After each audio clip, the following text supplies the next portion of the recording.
Coming up next on this edition of In the City, local government officials traveled to San Jose, California to visit a recycling and composting plant. Also, March Madness came to Murfreesboro in the form of the state high school basketball tournament. Plus, the Murfreesboro Housing Authority holds a community open house for public housing redevelopment. And Murfreesboro City Schools introduces a drone racing program. We'll tell you all about those stories and more coming up right now on this edition of In the City.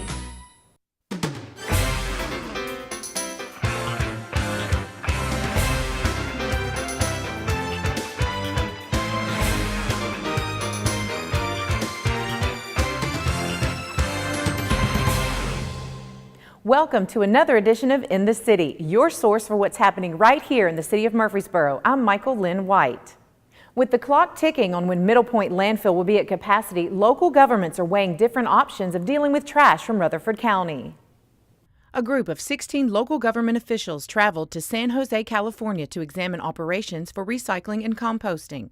Middle Point landfill off East Jefferson Pike is predicted to be at capacity in 8 to 9 years, and local governments have to find another way of dealing with trash.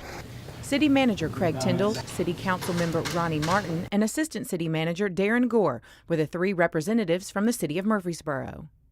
The first leg of the trip was for us to go to San Jose, California, and see a mixed waste processing facility, which is basically a sorting facility that takes recoverable materials like cardboard and plastic and mixed paper, and they can sort that, bale it, and sell it as a commodity.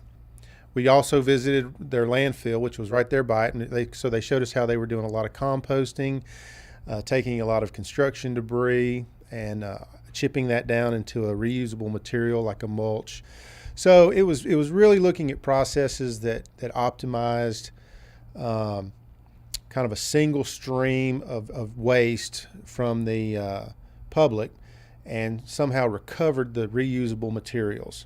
You know, there were representatives there from Eagleville, Laverne, Smyrna, Murfreesboro, and Rutherford County. And so I think the trip had some intrinsic value just from the standpoint of we were all together and got to talk and got to kind of recognize and understand kind of the longer term challenge of dealing with solid waste in Rutherford County. I think everybody realizes that there's not a silver bullet, but that there's ways that we want to try to, and the term in the industry is divert. We want diversion. We want to not put as much material into the landfill. Now, as far as what happens with those things that you can't compost or feed pigs or recycle, that is the biggest question. And all of this costs, right? All of this costs. It's not cheap to do this. You know, that's the balance we always try to strike. Is we want to get the best deal, the most affordable plan possible, and it be the most sustainable. You want it to be I always tell people you can get a really, really, really sustainable option, like waste to energy is a very sustainable option. It's the most expensive option. Landfilling is maybe not considered the most sustainable option, but it's the cheapest. There are options. The challenging part is which option is going to be affordable and which one is going to be most accepted, right? Publicly accepted. Because there's smell, right? I mean, we talk about the smell that comes from Middle Point. We talk about all the truck traffic at Middle Point. There's a lot of these other ancillary issues that I think our community is kind of tired of. We in the Southeast have got to learn a better habit and a better lifestyle of recycling, segregating our waste, and going that extra level of effort to start recycling and to understand that it's not for free, and we are going to have to pay something. The Rutherford County Chamber of Commerce explains one of the longest standing tourism events that brings in millions of dollars to Murfreesboro. It's definitely March Madness here in Rutherford County. We are gearing up to host one of the largest events that we will host this year, the TSSAA Girls and Boys Basketball Championships. Nearly 60,000 attendees will attend the events over the next 2 weeks, and there's 24 girls teams and 24 boys teams, and of course a lot of parents and fans travel. We also organize meals for the officials. as well as hotel rooms for TSSAA staff, officials, the media, and other rooms required. Well, the tourism economic impact for 1 year in Rutherford County is $351 million, and these events generate $3 million over the next 2 weeks. The Chamber of Commerce and the Convention and Visitors Bureau has been preparing for this event for many months. We organize volunteers to serve as adopters, where we pair an adopter with the teens. And they're a one point of contact for the teens if they need directions to a local restaurant or a local venue for shopping. It's a great way to give that hometown feel to the teens and parents as they arrive. The girls has been here continuously since 1975, and the boys continuously for over 30 years. Well, in 2017, we extended the 4-year contract, so we're contracted to host this through 2021.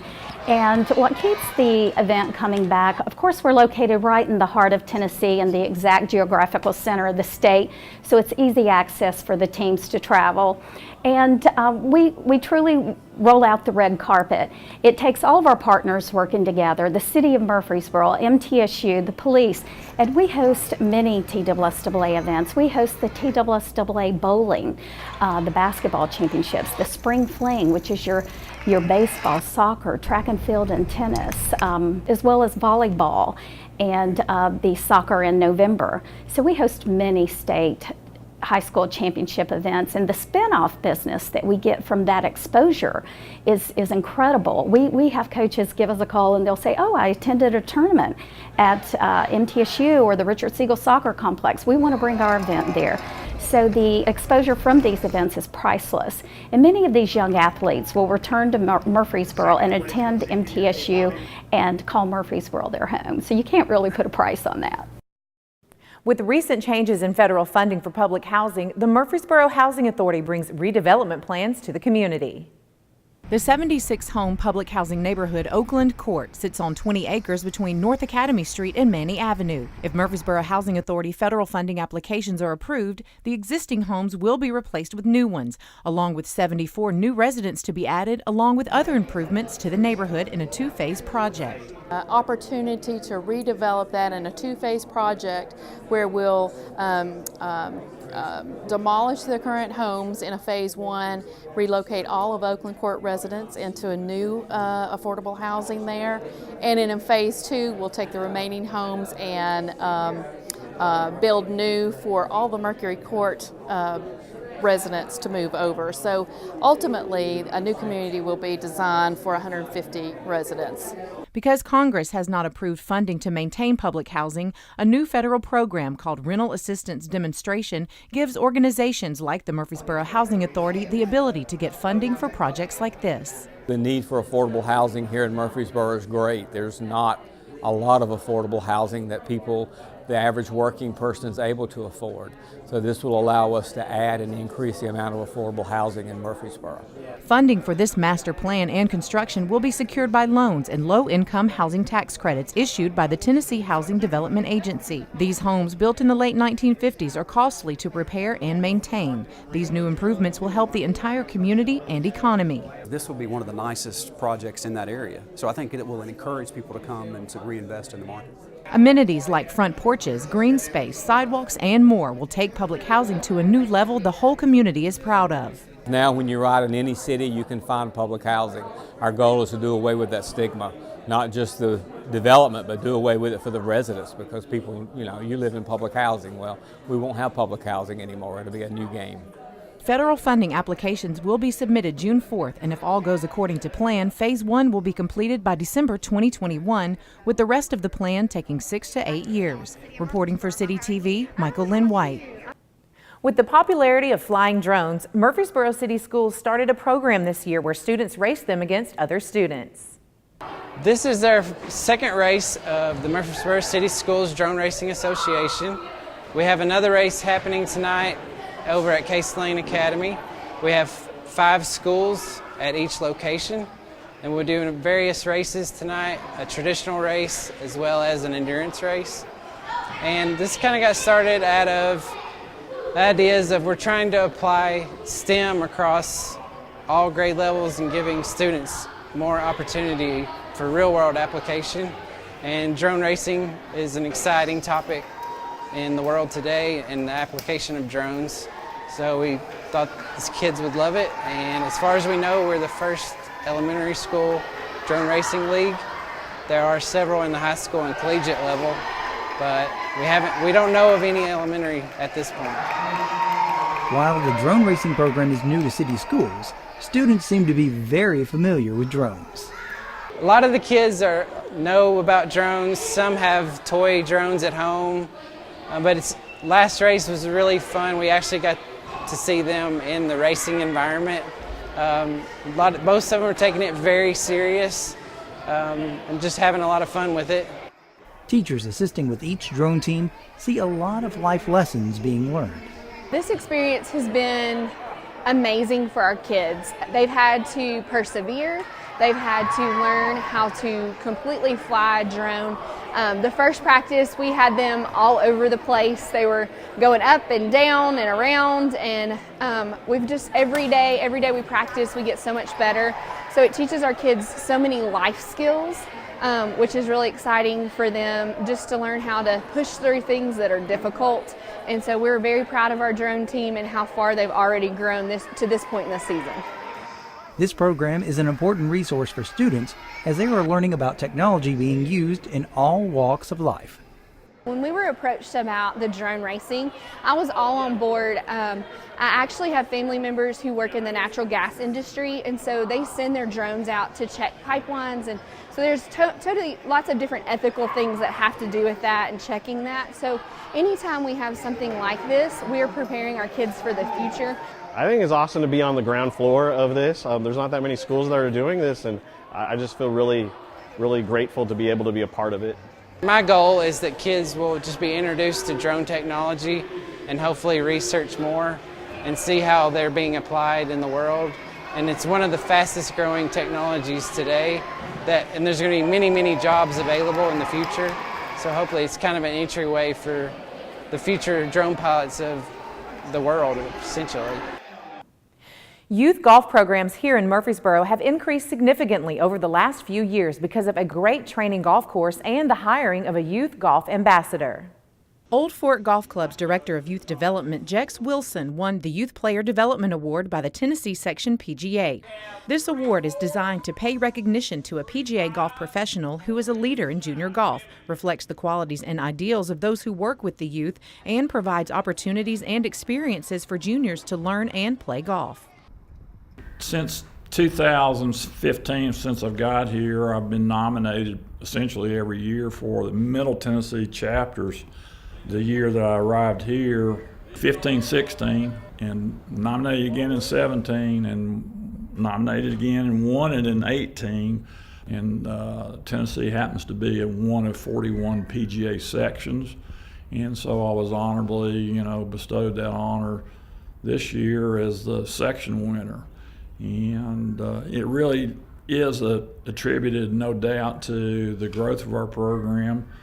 Probably the biggest factor in the growth area was our push into the PGA Junior League program, which is a national initiative that started about 9 years ago, and has been phenomenally accepted across the country. I mean, I'd like to have my stock portfolio grow as much as it has. I mean, we're talking about 300% in the last 3 years nationally. So our growth here in Murfreesboro kind of reflects the same thing. When I first came here, we had one team of, I think I had 15 kids on the team, and it grew to last year where we had 4 teams with 49 kids from ages 9 to 13. And that was the first club, private or public, facility in the state of Tennessee that ever had 4 teams at the same facility. Jex attributes his personal success with one of the most unique training courses for golf, Bloomfield Links, right here in Murfreesboro. A 6-hole short course, it's the perfect course for juniors of any age. People just don't really realize that to have a 6-hole developmental course where you can introduce golf to any age You know, we have 4 or 5 gentlemen that play out here on a regular basis that really, you know, they've had their day on the big course. You know, they're probably the average age in the group is 80.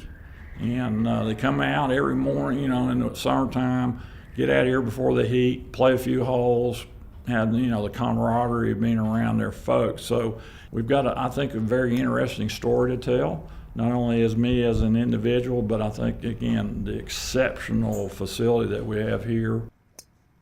I just, I always, you know, want to mention my family. The support of my family has been phenomenal. The support that I've had from my wife for 38 years. We just had our wedding anniversary, 38th anniversary this past Saturday. You know, that you can't put a price tag on that. By winning this local award, Jex will automatically be entered into a national contest. Good luck, Jex. Longtime Planning Commission member Bob Lamb steps down after 28 years of service. When real estate veteran Bob Lamb was appointed to the Murfreesboro Planning Commission in 1991, he thought he would serve only 1 year. 28 years later, he finally steps down as chair at the March 6th meeting. Tonight is Chairman Lamb's last meeting on the Planning Commission after 28 years. Applause. Hold your applause. Once he was involved, he realized the rewards of public service. We have such a good city staff. We did then, we do now. The people on the Planning Commission are great public servants. The city councilmen and the mayors I've worked with, it was all just such a positive experience, and being in on the decisions that helped charter the growth of our city over that period of time was very rewarding and challenging many times, you know, but it turned out to be more fun than I thought it'd be. At Lamb's last meeting, Mayor Shane McFarland addressed the crowd about how much has happened during his tenure on the commission and what it's meant to him and to our city. There's one thing that can be said with you is you always represented Murfreesboro in what you thought was best.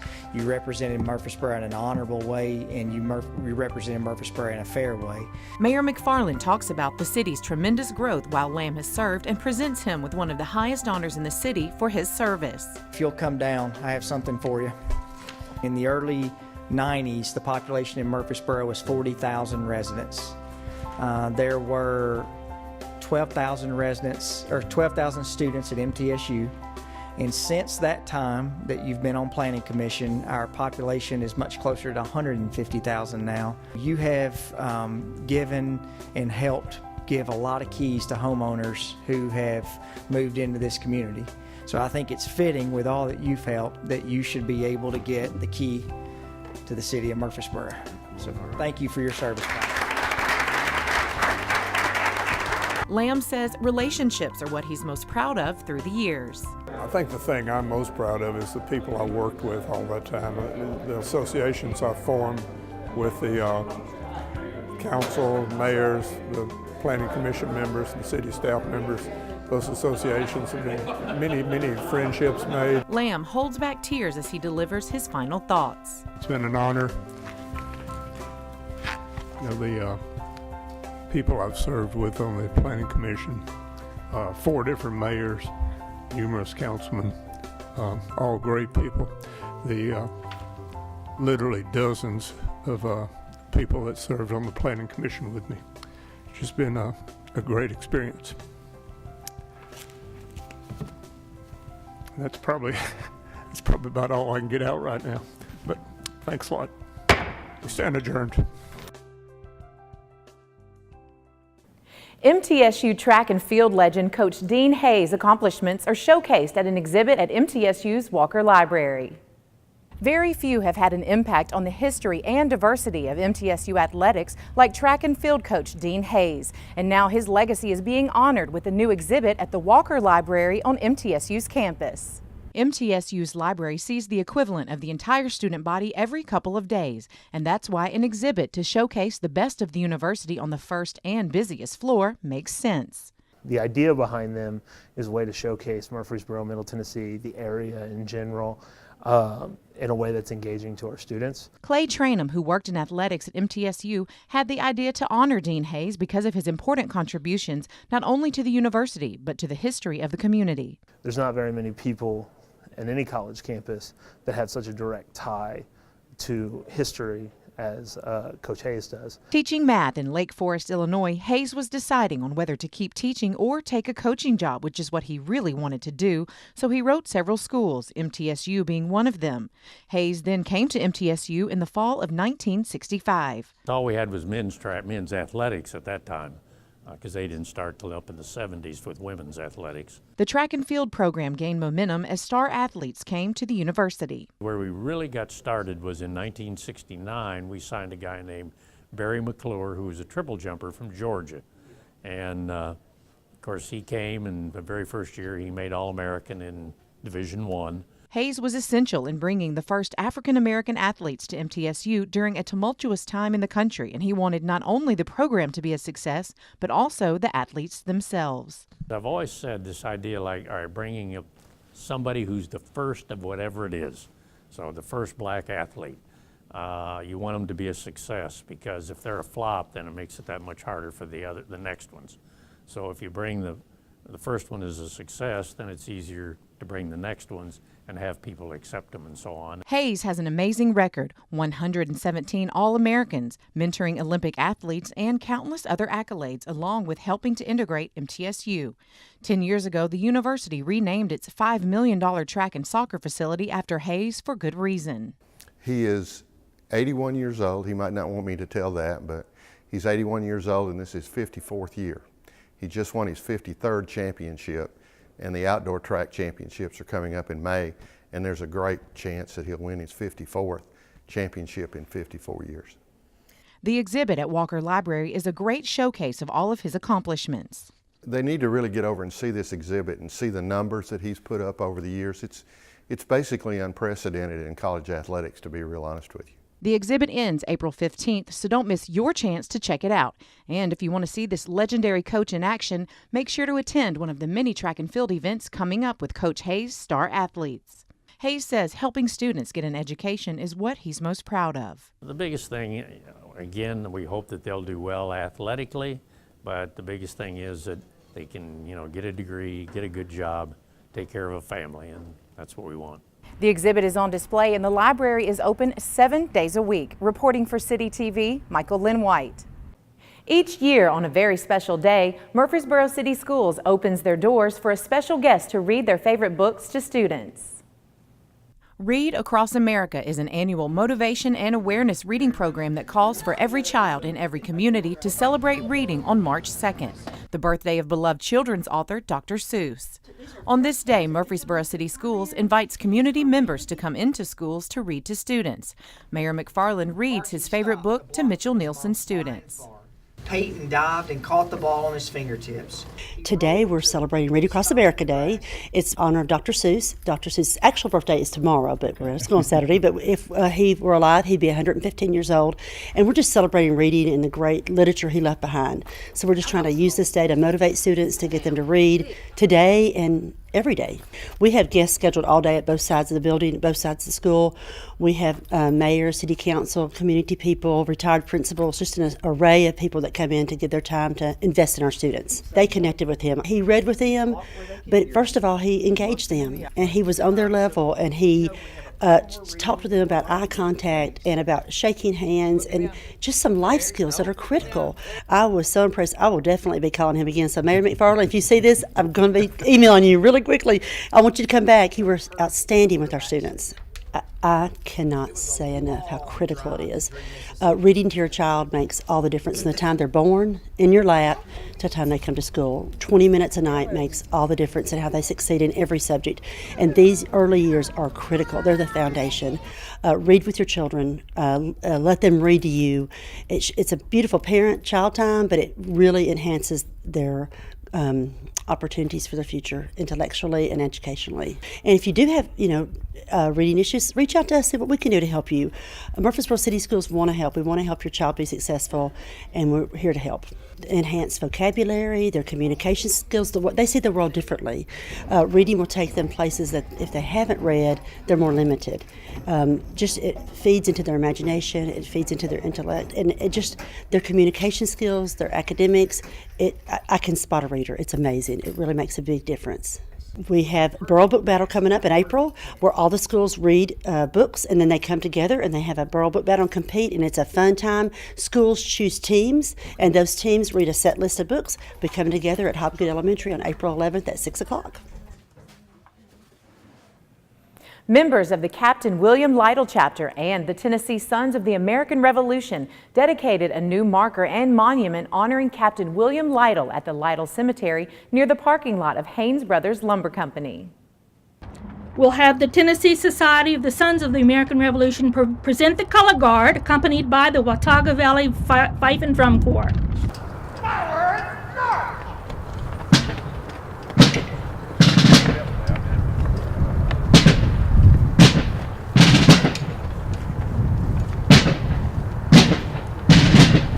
We're going to fire our muskets now, and if you'll notice, during this event, one or two of them will not go off. That was very important when the British were charging you. But it's a fact of life. They're very difficult. They're very slow to fire. We enjoy sharing them with you. Therefore, we, the members of the Capt and William Lytle Chapter National Society Daughters of the American Revolution, now dedicate this marker in grateful recognition of the service of Captain William Lytle, a patriot of the American Revolution. And at this time, we've got our First Vice Regent Emily Robinson and our chapter historian Bethany Hall, who's actually going to lay the DAR wreath and will unveil the monument.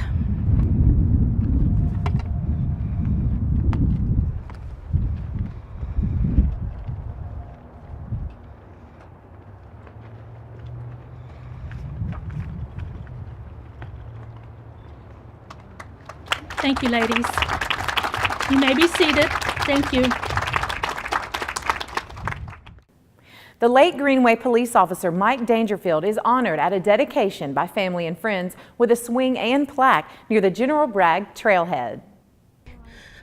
He would have been embarrassed and shocked and secretly so proud of this swing. And it's really beautiful, and thank you so much. Mike was a great fellow. He's a great friend. We all miss him very dearly. I just want to say to everybody, we appreciate you. We appreciate the parks people doing the cooking today and everything they've done. We appreciate Janet and all the other ladies who've prepared food and got things together to make this a special day. Mike is and was a very dear friend of mine. Knew him for years. I've been in law enforcement for a long time and got to know Mike originally in law enforcement. Then I got to meet him through another extended family of the Mountain Trackers Association. Mike was a master tracking instructor with the Master Trackers, and 2 weeks out of the year I got to go to the woods with him, and we got to teach people how to follow people through the woods. And when he did get the job, the first thing they wanted him to walk still in his regular uniform, and people started calling, going, "Are you punishing them? Are you punishing him, making him walk in that hot uniform?" But so the next thing we knew, he had a golf shirt and shorts, and he was in hog heaven. He said this job was the biggest get-over he'd ever been involved in. But thank you all so much for coming. He would be a little bit embarrassed, but very proud that so many people cared. Thank y'all. I was friends with Mike for a long time. There's not a day goes by that I don't think of him. I know how much he loved this Greenway, and more importantly, the people that he met on it. We would sit and talk for hours about the people that he met on this Greenway and how much he loved them and the stories that they shared and the stories that he shared with us. He was truly a beautiful man. A beautiful man, and we'll all miss him. And thank y'all for whoever made this happen. Well, that's it for this edition of In the City. As always, for more information about the City of Murfreesboro or any of the stories you've seen here, you can always visit our website at www.murfreesborotn.gov. And if you want to see one of the stories that you've seen today or catch up on some of the latest city news, you can always visit the City of Murfreesboro's YouTube channel.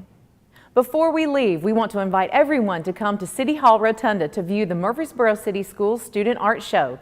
Displayed are kindergarten through 6th grade students' artwork, selected by art teachers to compete in a competition on April 23rd. I'm Michael Linn White, and until next time, we look forward to seeing you in the city.